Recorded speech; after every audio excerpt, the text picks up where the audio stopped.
Olá, pessoal. Tudo bem com vocês? Bom, hoje a gente vai começar a falar um pouquinho sobre a anemia falciforme, que é um padrão de hemoglobinopatia, né? Sobre de que maneira ela acontece, como se deu o surgimento, né? Então a gente vai comentar um pouquinho sobre essas questões.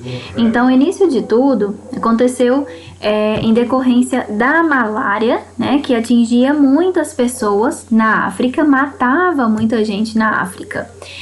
Por conta disso, desenvolveu-se uma mutação genética, o que, claro, alterou a informação genética, né, do DNA. Então, por conta dessa mutação em decorrência da malária, as pessoas que desenvolveram essa mudança, né, no gene do DNA, passaram a produzir hemoglobina S em vez de hemoglobina A, né? Então, essa é a principal questão de relação entre a malária e a anemia falciforme. E, ou seja, quem tinha esse gene da hemoglobina S não teria o quê? A malária, né? Não seria infectado pela malária, estaria protegido dela. Só que, né, em contrapartida, teria ou o traço da anemia falciforme ou a anemia falciforme em si, né? Então, se deu dessa maneira o surgimento, certo? Bom, a doença falciforme, então, né, só pra gente, há cerca de 30 mil anos, né?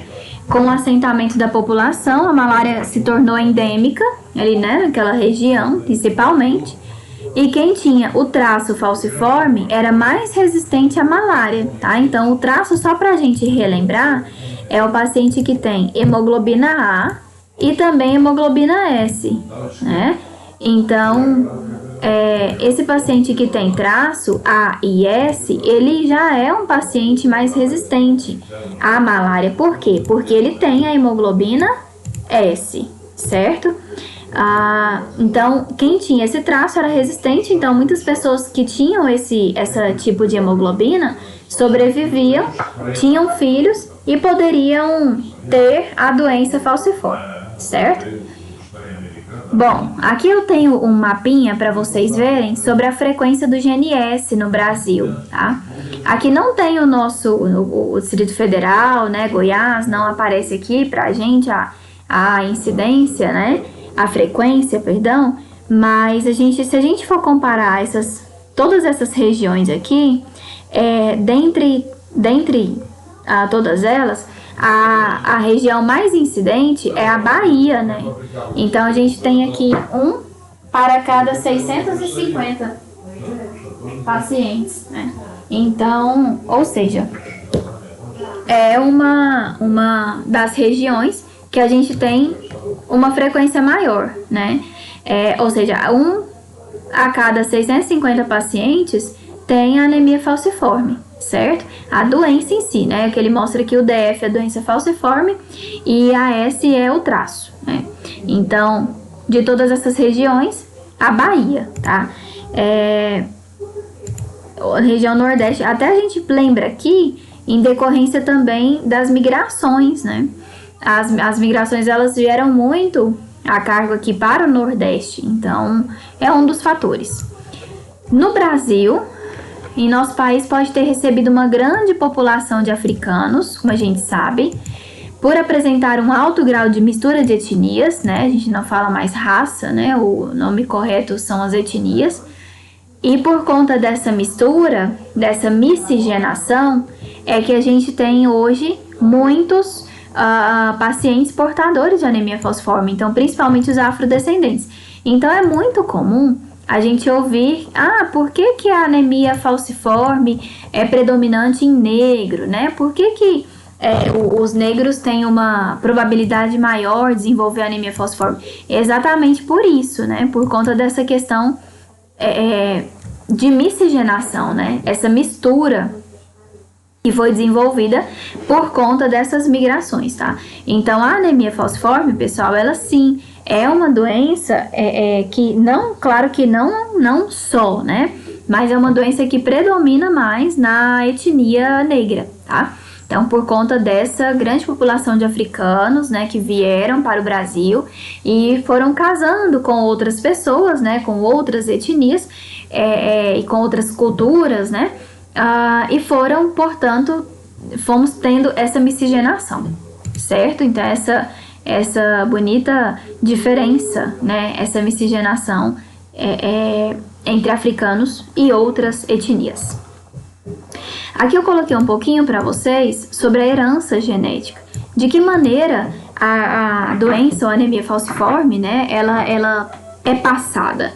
Então, bom, a partir do momento que eu tenho o pai sendo AA e a mãe sendo também padrão AA, obviamente, essa criança, esse filho, só pode nascer AA, né? Então, 100% de probabilidade de que ele nasça normal, né? Entre aspas, tá? O sentido de normal né? Com hemoglobina normal, né? Então, essa é a hemoglobina que deveria estar presente em todos os pacientes. Quando a gente percebe esse padrão aqui que vocês estão vendo, isso é um padrão que a gente chama de homozigose, né? Por que homozigose? Lembra? Homo, né? Igual, semelhante. Homozigose porque eu tenho o mesmo padrão AA, né? Então, hemoglobinas semelhantes aqui. Esse é o padrão normal. No entanto, quando o paciente apresenta um padrão que se manifesta em heterozigose, que é o padrão AS, né? Isso já é um pouco diferente. Por que é diferente? Porque esse paciente vai ter um alelo, né? Ou seja, um gene de globina beta A, e outro alelo da globina beta S. Então, esse paciente será assim, ó. Vamos ver na figura que é melhor. Então, por exemplo, o pai tem hemoglobina A e tem hemoglobina S. A mãe tem hemoglobina AA, né? Ou seja, a mãe, um padrão aqui de homozigose, a mãe normal, e o pai, um padrão de heterozigose, né? Um padrão alterado aqui já, que ele tem o traço. Quando é feito esse cruzamento entre AA e AS, nós vamos encontrar aqui 50% de probabilidade em cada um deles. Então, essa criança tem 50% de nascer normal, aqui entre aspas, né? E 50% de nascer com o traço, tá? Por conta desse cruzamento. Então, né, aquela sorte aqui ou não, tá? Outra coisa que a gente precisa entender, que é bem importante, é que o paciente que possui esse padrão aqui, ó, AS, né, como por exemplo o pai, ele não é considerado um paciente doente, tá? Coloquei aqui pra vocês, não é doente, tá bom? Traço falciforme não é doença, só vai ser quando apresentar SS. Então, aqui a gente só chama esse paciente de um portador do traço, tá? Do traço falciforme, certo? Bom, aqui pra gente relembrar um pouquinho, né? De que maneira que essas hemácias estarão, né? Com qual quantidade de hemoglobina estará presente nela.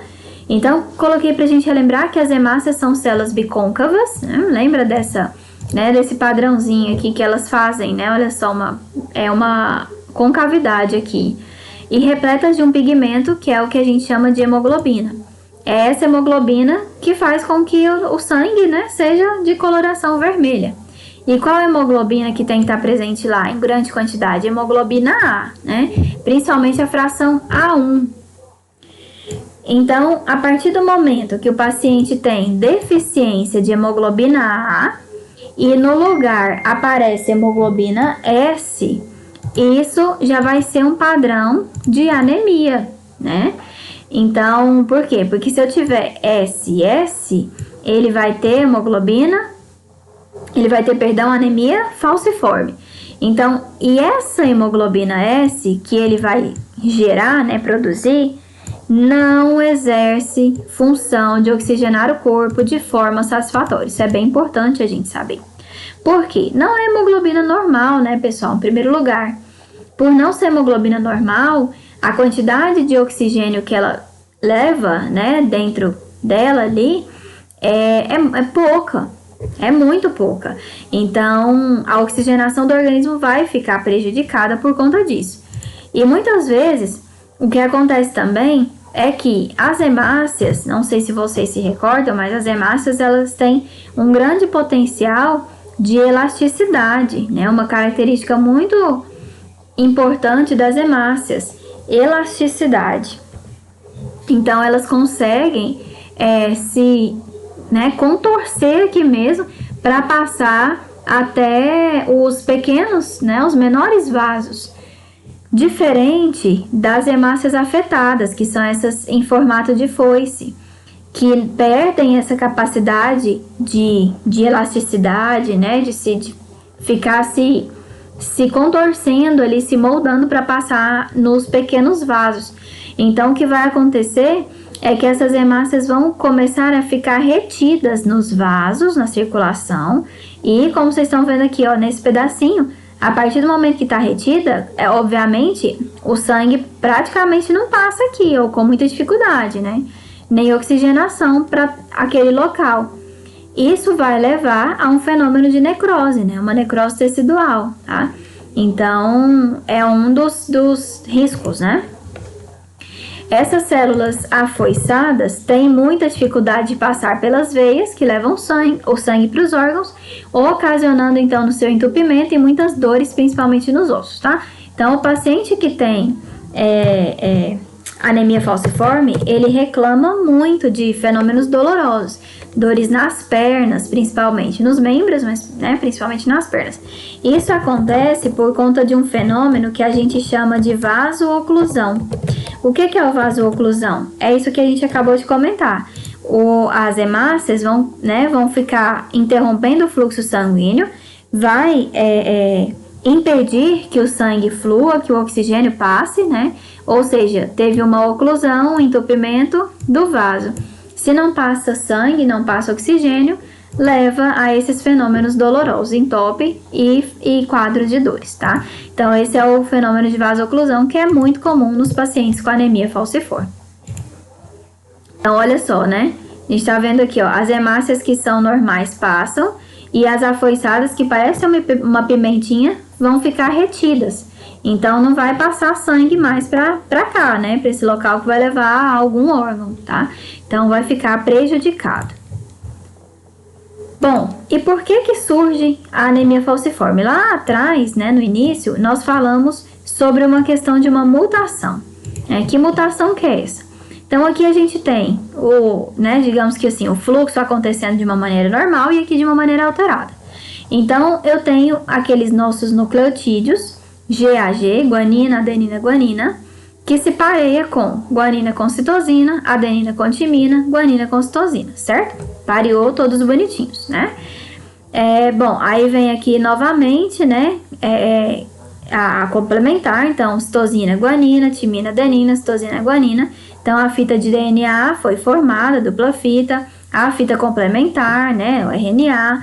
E essa trinca de nucleotídeos aqui, né, esse GAG, vai codificar um tipo de aminoácido aqui. Então, forma um aminoácido que é o ácido glutâmico. Esse ácido glutâmico, né, vai ser responsável pela formação da proteína normal, que é a hemoglobina A, né? Lembra, a hemoglobina é uma proteína. Já na célula falciforme, que vai ter acontecido uma mutação, então, ao invés de eu ter GAG aqui, né, ó, GAG, eu vou ter GTG. Por conta dessa mínima, né, digamos assim, troca aqui de nucleotídeo nessa posição, que é até a posição 6 da cadeia beta da hemoglobina, por conta disso, né, aqui no final das contas eu vou ter guanina, uracila, guanina. E essa mudança, essa mutação que foi gerada, por algum motivo, codifica uma outra proteína, que na verdade forma um aminoácido, que é a valina, né, que codifica uma proteína mutante, que é a hemoglobina S. Então, como que surge a anemia falciforme, né? Então, ela é resultante da troca de aminoácido na posição 6 da cadeia beta da hemoglobina. Quem são esses, né? Ácido glutâmico por valina, né? Que foi o que a gente acabou de ver naquela imagem lá, certo? Então, ao invés de ter ácido glutâmico aqui, tem valina. E isso codificou a proteína mutante, que é a hemoglobina S, certo? Bom, a gente vai até aqui, né? Eu espero que tenha dado para entender um pouquinho sobre essa parte, tá? Para que a gente no próximo passo adentre, né, a continuação da anemia falciforme, tá? Bom, muito obrigada e até mais para vocês. Fiquem com Deus, fiquem bem e com saúde. Obrigada.